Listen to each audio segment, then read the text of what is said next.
Bien, amigos, quisimos dejar para último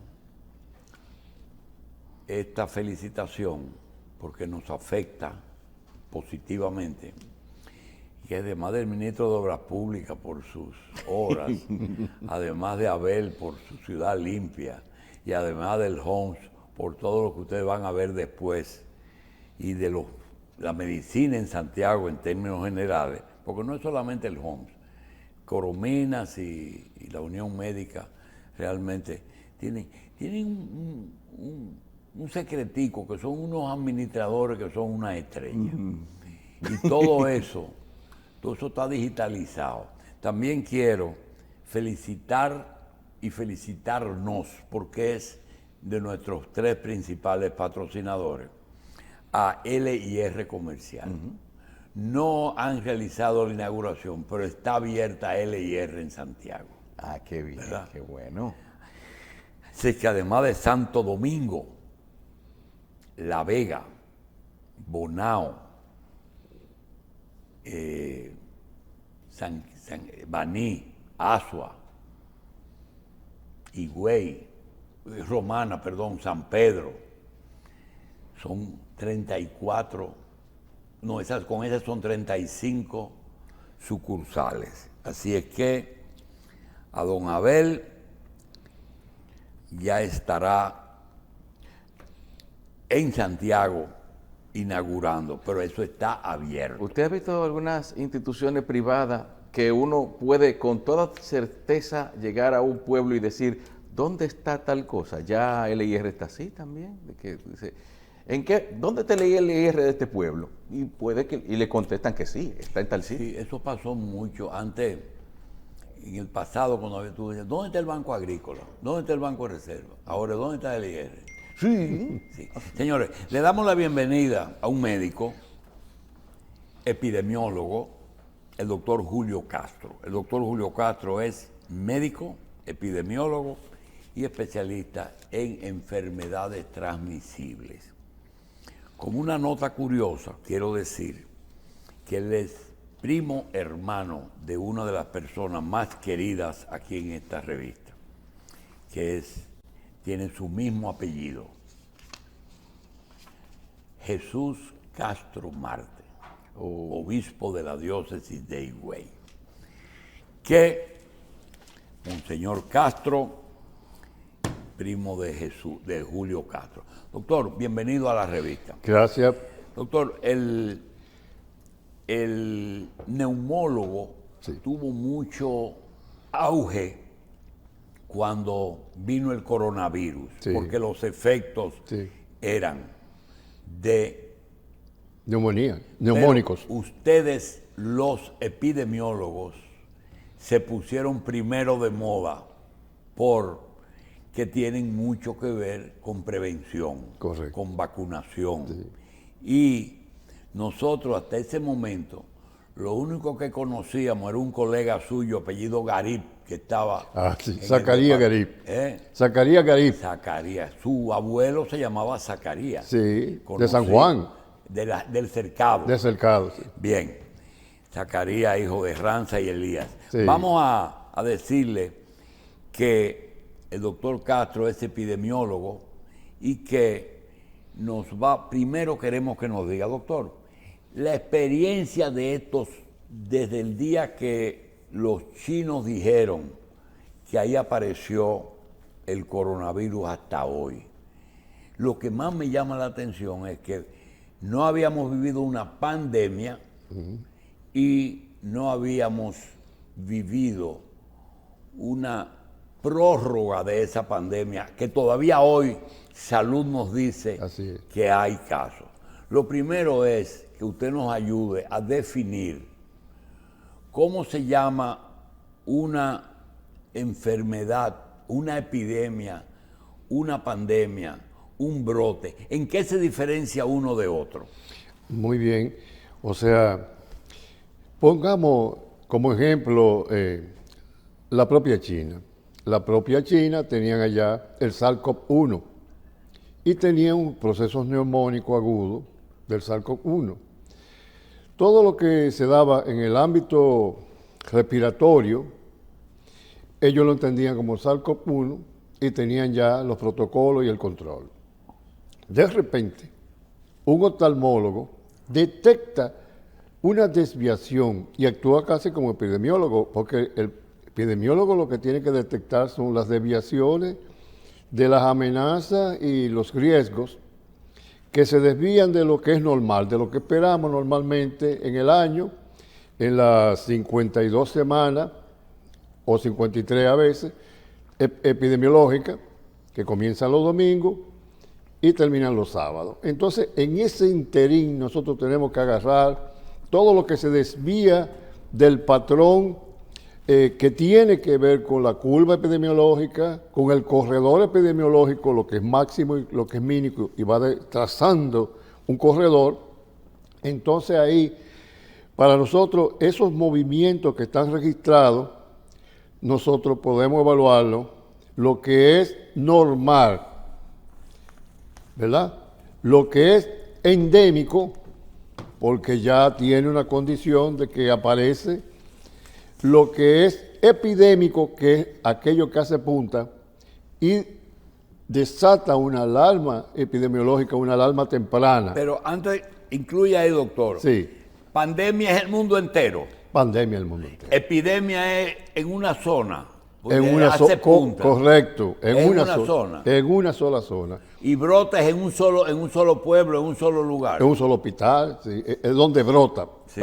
Entonces, a partir de ahí se va con... Pero un brote se puede convertir en una epidemia, Claro. en una epidemia, en una pandemia. Claro que sí. Por lo que se llama los... Porque en China fue primero epidemia Sí. y luego pandemia. Pandemia.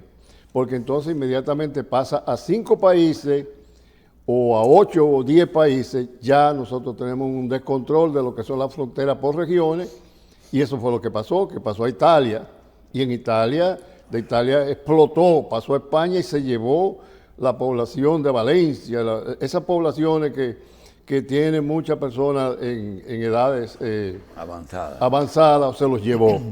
Entonces, esa es la situación que se da, y es lo que nosotros siempre estamos vigilando. Porque todo lo que nosotros hacemos es vigilar el comportamiento de los eventos que pueden ser riesgo y amenaza para la población completa. Nosotros aquí tenemos una población distribuida en 48.442 kilómetros cuadrados. Entonces ahí, por las divisiones por provincia, vamos viendo los reportes epidemiológicos, se emiten entonces los boletines y se emiten entonces los informes especiales para el señor presidente, para el ministro, para todos los estamentos que tienen que tomar control para evitar entonces... El problema de las enfermedades transmisibles. Correcto. Y el problema de las epidemias. Su experiencia o lo que usted ha leído, ¿son problemas de los gobiernos? Es decir, ¿esto pasa a ser ya de responsabilidad oficial? Bueno, a través de lo que es el Reglamento Sanitario Internacional. Nosotros tenemos un Reglamento Sanitario Internacional y el país es signatario a través de lo que es la Organización Mundial para la Salud, de todo lo que tiene que ver con lo que trasvasa las fronteras territoriales, aéreas y marítimas. Entonces, por esto que hay una vigilancia de fronteras. Pero es el Estado el que le corresponde Sí, eso, así como la vacunación Correcto, la compró el Estado. Es correcto. Es el Estado. Es propio del Estado. Bien, quiere decir que en un momento de crisis grande, el Estado y el Departamento de Salud Pública que se encarga de... La Dirección de Epidemiología, que ya no es general ahora. En salud eso es la equivalencia del Centro de Operaciones de Emergencia del COE, de cuando hay un ciclón. Es correcto. Así en epidemiología es cuando hay una enfermedad. Es correcto. Bien, doctor, había una costumbre en el pasado de que todos los centros médicos de todos los niveles a las 8 de la mañana tenían que hacer un informe de aquellas enfermedades que les llegaban a consultas o a emergencia o a hospitalización. ¿Todavía existe vigencia esa disposición? Claro, recordamos que tú eres un médico prestante del sistema de salud y por eso está informado, bastante informado. es lo que se llama los eventos adversos a la salud de notificación obligatoria. Entonces, cada centro tiene que hacer esa notificación cuando se da una desviación mínima de lo que se espera, de lo que se llama la endemia que tú lo estableciste, y el patrón epidemiológico. El patrón epidemiológico implica la curva epidemiológica. Y el corredor epidemiológico, que no es lo mismo, es aquello donde se establece lo máximo y lo mínimo, y se establece un corredor que es como un semáforo, va teniendo colores. Entonces, para nosotros es indicativo de que debemos informar, porque una gran función del epidemiólogo es informar a las autoridades. Doctor, a pesar de que un médico cuando se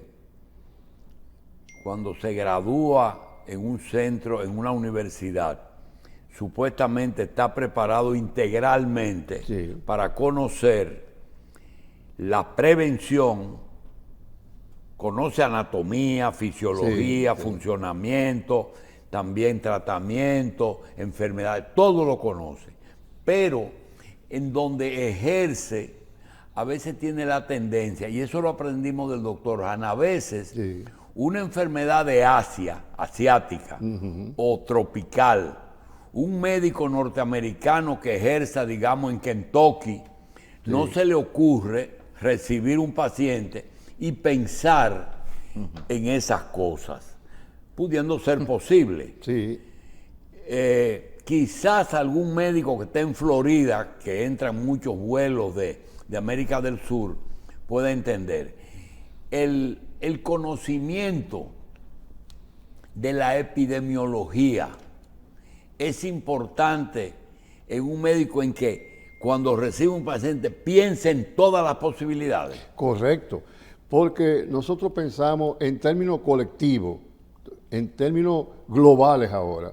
Tú bien lo dijiste, recuerda que hace unos años tuvimos el problema de la encefalitis del Nilo, y eso se dio en Egipto, y en un ratico se disparó y llegó a Estados Unidos, a Washington, D.C. Sí. Llegó en un ratico, que fue una alarma para Estados Unidos de seguridad nacional, participaron las agencias de seguridad y contuvieron, porque fue que se violó uno de los principios de vacunación. Para la vacunación obligatoria no se cumplió la cartilla, o sea, los protocolos, y cuando vino a ver estaba en New York, y todos sabemos que New York es la capital del mundo, y eso fue, tuvimos encefalitis del Nilo al pecho en el mundo entero. Bueno, doctor, el turismo es una preocupación para las personas profesionales de la salud como usted. Claro, sobre todo que se manejó bastante bien el tema del turismo.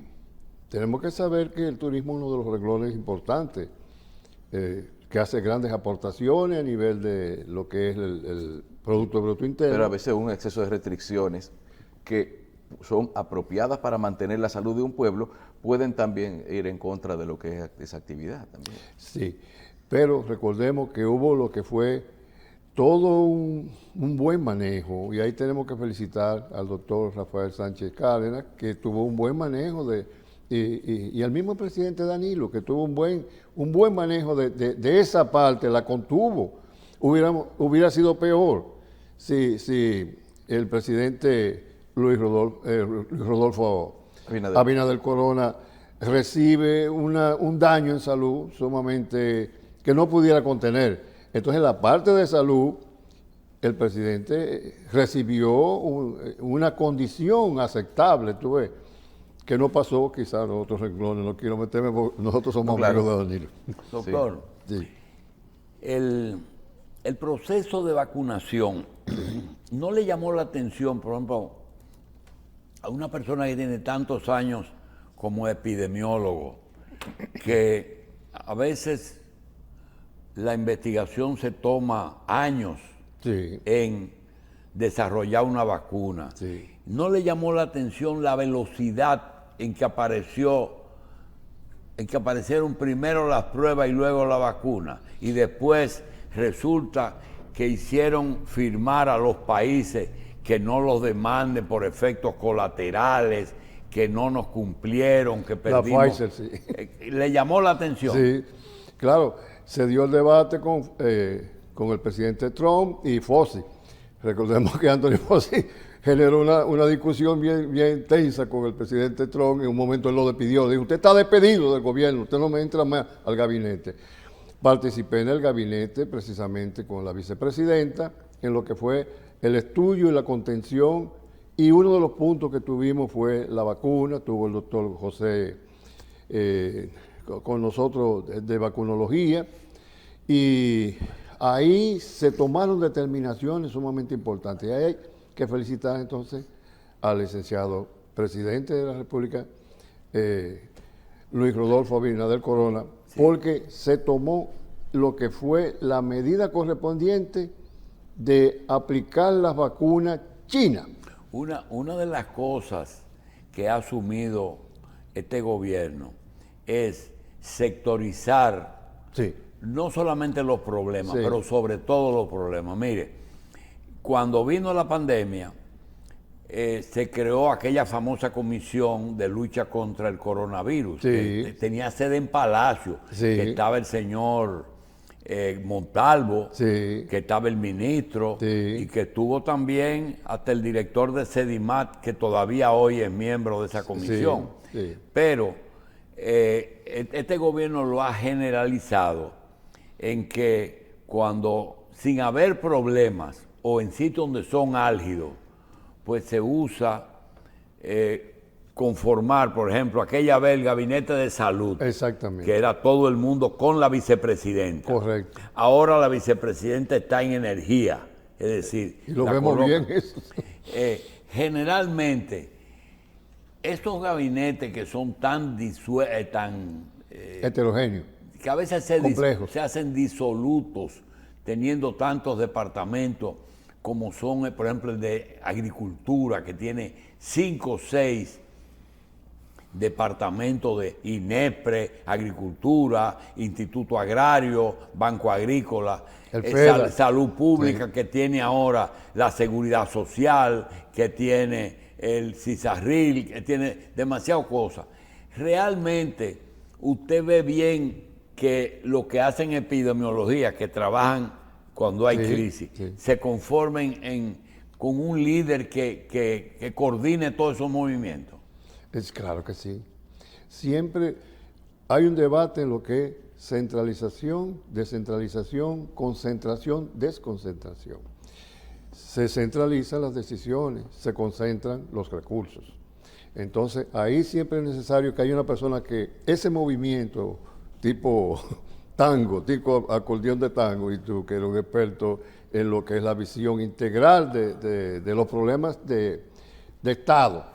Por eso hablábamos ahorita que te llama la gente, mira, yo quiero un contrato, nadie te va a negar un contrato, porque que tú inspiras esa condición de Estado.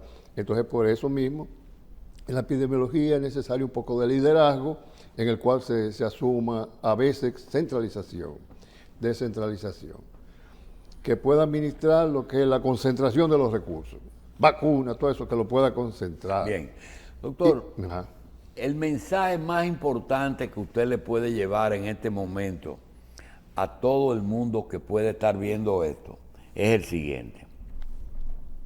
Cuando se administra una vacuna, sí, para evitar una enfermedad mortal o que tiene un alto riesgo de mortalidad, de discapacidad, sí, y que los efectos colaterales sean posibles, pero no lo suficiente graves como la enfermedad, la clase médica en general te dice, ahí no hay que discutir nada, hay que vacunarse. Es un término de bioética. Frente a dos daños, pero, sí, cuando pasan los días, nosotros estamos viendo que los efectos no deseados cada día son más. Se imponen. Por ejemplo, muchas muertes por problemas de coagulación. Sí. Muchas muertes, sí, por problemas respiratorios y de limitación de capacidad respiratoria. Sí, cierto.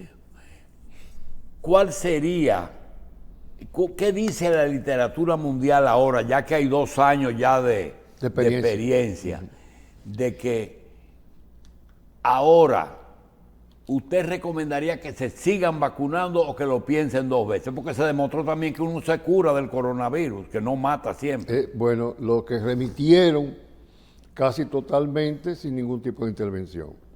Dentro de ellos está el doctor Julio Castro, que en ningún momento padecí la enfermedad con muchísimas pruebas y todavía no encuentro explicación para ¿Usted eso. se vacunó? Eso sí. ¿Usted? me vacuné. ¿Cuántas se puso? Las 4, reglamentaria, porque yo estaba en el gabinete, yo no Muy podía. bien, yo no podía. muy bien. ¿Usted tuvo efectos colaterales? No, no he tenido. ¿Ni ha tenido? Hasta ahora no. Bien. Sí. Todo un tema, es un tema de bioética. Tú te metiste ahora en un tema de Miguel Suazo, el doctor Miguel Suazo de bioética, que existen los comités de bioética a nivel hospitalario y los de investigación, que generan lo que es todo el control de cómo se hacen en las investigaciones y todo eso. Tienen premios, tienen financiamiento. Entonces, ese es un tema que lo remito a Miguel Suazo, que es amigo tuyo y tú lo Sí, yo creo que tú lo has traído viene aquí. Eso es de bioética. Doctor. Dentro de los programas internacionales, es decir, dentro de lo que es la Organización Mundial de la Salud, la Panamericana de la Salud, Sí. nuestro país está siguiendo el ritmo correcto de lo que son los programas de prevención y vacunación que siempre dictan esas instituciones. Es correcto, sí. Recordemos que la Organización Panamericana de la Salud tiene que ver con la totalidad del hemisferio. ¿Tú ves? Entonces, la totalidad del hemisferio, porque la Organización Mundial de la Salud no puede atenderlo todo, de Ginebra, de Nueva York, ¿tú ves? Y el director de la OMS no puede atenderlo todo. Entonces, por eso se ha regionalizado. Ahora que estamos hablando de integración, hay muchos temas de integración, la salud queda dentro de eso. Muy buena pregunta esa, porque la OPS es toda América, independientemente de la lengua que hablen. Por eso se llama Panamericana. Bien. Doctor, hoy día, independientemente de la suerte que usted tuvo, Sí. ¿cuál es la... porque fue suerte? Sí. Bueno, está en 4 vacunas, Sí. pero por el hecho de ser del gabinete no está vacunado. ¿Cuál es el efecto o el reporte de problemas más corrientes que aparecieron post vacuna? Bueno, la irritabilidad meningia que tú conoces, o sea, las partes que tienen que ver con ya lo extrapulmonar, ha pasado a la rinitis por coronavirus y a lo que es precisamente la irritación a nivel del cerebro, que ha generado una serie de irritabilidad, inestabilidad en la personalidad, en la conducta. O sea, se ha dirigido hacia aspectos clínicos psicológicos y hay conductas que se han dado en lo que llamamos la post-COVID y la COVID larga, que tienen que ver ya fuera de lo pulmonar, tienen ya que ver con otros órganos, y como sabemos que el proceso cerebrovascular es tan rico y es lo principal, porque inclusive los cerebros cardiovascular sirven a los cerebrovascular, o sea, los cardio al cerebro, el hígado al cerebro, todos los otros aparatos, todos los otros sistemas es al cerebro. Y el cerebro es indiscutiblemente quien recibe los aportes finales, tiene muchísimas barreras antes de llegar al cerebro mismo, sobre todo la parte viral, pero ha llegado ahora en este proceso, se ha alargado y estamos viendo aspectos psicológicos, clínicamente sintomáticos, irritabilidad, agresividad, incomprensión a veces de la realidad, ¿sí? Elementos que no tienen ya que ver propiamente con los procesos neumónicos. Doctor, un médico que haga emergencia en un sitio donde se hagan, por ejemplo, ayer tuve la oportunidad de ver un sitio que hacen 30,000 emergencias al año. Ese médico que está en emergencia recibiendo pacientes, la parte epidemiológica, la parte infecciosa, la parte... ¿Qué por ciento en su cabeza debe tener ese médico? Un consejo. Bueno, prevenir lo que es el síndrome general de adaptación y el síndrome por estrés postraumático, pero el síndrome de burnout. son dos elementos que van juntos. El síndrome general de adaptación es un proceso en el cual el sujeto va perdiendo la condición y la capacidad y concluye con el agotamiento físico y mental. Este agotamiento físico y mental da paso a lo que es el síndrome de burnout propio de la emergencia. Mira qué bueno que lo enfocaste, que comienza precisamente con el agotamiento. Luego se da la despersonalización, el sujeto se despersonaliza. ¿Y qué paciente? Y habla así, en los bancos se ve mucho, en los bomberos, en los policías se ve mucho el síndrome de burnout, y se ven esas inconductas y la gente dice, bueno, pero esa persona, no, es un asunto que se ha generado en el cerebro de esa persona y es un asunto biológico. Entonces pasa a la última fase, que es la fase de la depresión. En esa parte es irreconciliable, Julito. Entonces tiene 4 etapas. Esa parte es como cuando se quema un papel, ya se quemó. Nosotros cometimos el error de caer de nuevo, empezar que mi epidemiología es vacuna. No. Y no es así. Yo quiero que usted nos despida diciendo, epidemiología es mucho más que vacuna y creo que mucho más que medicina preventiva. Así es. ¿Qué abarca un epidemiólogo? ¿Qué debe ver en una sociedad sana o enferma? Bueno, las desviaciones mínimas que se dan a través de los... Por ejemplo, el medio ambiente es parte de... Claro. Recuérdate, tú eres médico, la tríada ecológica, que a veces entramos en debate si todavía está vigente o no, donde se establece lo que es el ambiente, el agente y el huésped. Eso sigue vigente. Y nosotros tenemos que pensar así para pensar organizadamente. Entonces, dentro del ambiente entran una cantidad de factores como socioeconómicos, sociopolíticos. Entonces, ese interrogatorio que te hace un médico para hacer su historia clínica, como antecedentes familiares, correcto, antecedentes personales, y eso hábitos es epidemiología. tóxicos, eso es epidemiología. Porque tienen que hacer un reporte al departamento de epidemiología, es obligatorio. Inmediatamente encuentran elementos que tienen que ver con la desviación de lo que se espera en la comunidad, porque existe el epidemiólogo del hospital, pero existe el de la comunidad. Y recordemos que hay una cantidad del perfil epidemiológico que se da en la comunidad, o sea, los que conviven con VIH-Sida, las tuberculosis que siguen teniendo una vigencia. Por ejemplo, el tema hereditario, ustedes tienen que verlo bien. Claro, claro que sí, también. Porque los procesos inmunitarios tienen lo que, ¿tú te acuerdas? Guanina, timina, citosina, adenina. O sea, como esos aminoácidos se comportan en esa cadena del ADN, eso sirve para todo. Sí. Bien. Doctor, en un hospital Sí. del Estado, que haya departamento de epidemiología, Sí. ¿de qué se encarga ese? No da consulta, sino... ¿Qué hace? Bueno, hace lo que se llama el recorrido junto con con la entrega de guardia y la entrega de servicio, que no es lo mismo, que son los dos elementos educativos, donde hay residentes, donde hay estudiantes, donde hay jefe de servicio, MA, o sea, el famoso médico ayudante que tanto temen los residentes. Entonces, estos se encargan del control de aquello que es transmisible dentro de la instalación hospitalaria, como fuera en la comunidad, y en lo que es la relación instalación hospitalaria, recursos humanos y todo lo que circula dentro de un hospital y la comunidad. Bien. Como una especialidad, si usted hace, en el DT dice nefrólogo, cardiólogo, endocrinólogo, generalmente tiene que ser medicina interna primero. Sí. El epidemiólogo no, ¿verdad? No, medicina interna. Tiene que hacer primero, es medicina Es interna. medicina, para eso están los internistas y para eso formamos los internistas. Recuerda que nosotros somos de Alma Ata. Nosotros estamos atravesados por lo que ocurrió en Rusia, en Alma Ata, con los que viajaron.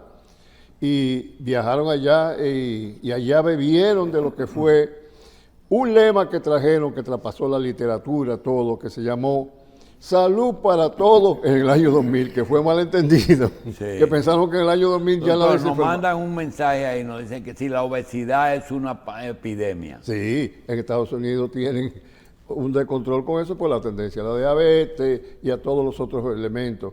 Y es una epidemia porque, por ejemplo, en Estados Unidos pasa de más de 100. Recordemos que nosotros tenemos que pensar siempre en tasas. Tú ves, el evento adverso que se produce arriba y la población susceptible abajo. Entonces, hacemos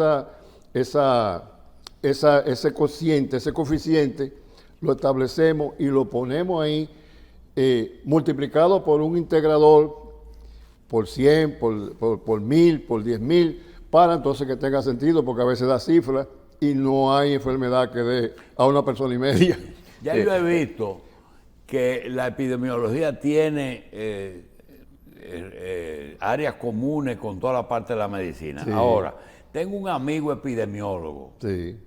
que priva en psiquiatra. Ay, mi madre. Tiene mucha relación la epidemiología con enfermedades mentales. Sí, y tenemos nosotros un gran epidemiólogo y un gran psiquiatra, el doctor César Mella. Porque recuerda que yo soy el secretario general de la Sociedad Dominicana de Médicos Salubristas y Epidemiólogos del Colegio Médico Dominicano. Sí. Y el coordinador de la Comisión Nacional de Políticas Públicas del Colegio Médico Dominicano. Tú tocaste temas ahorita que tienen que ver con la ARS y discutimos internamente todo lo que tiene que ver ahí. Pero usted, si habla de la obesidad como epidemia, también Sí. podríamos hablar quizás del consumo de ciertas sustancias Sí. como epidemia. La drogadicción puede ser... Oh, claro, un punto y la que puede ser- violencia, y la misma violencia, sí. Sí. y que merece ser tratado, o sea, abordado desde el punto de vista de la salud de esa manera. Entonces, también. Sí, sí. Bien, le damos las gracias al doctor. Gracias. Un honor. Gracias, doctor. Al doctor Julio Castro, epidemiólogo, por estar con nosotros. Doctor, también le pedimos que salude a su pariente y Así primo, es. Él te llamó a ti, de la me dijo. diócesis de Higüey, Jesús Castro Mar. Él te llamó a ti y te dijo, Sí, mira, sí, ese es mi primo. Ese es mi primo. Bien, doctor, gracias. Siempre.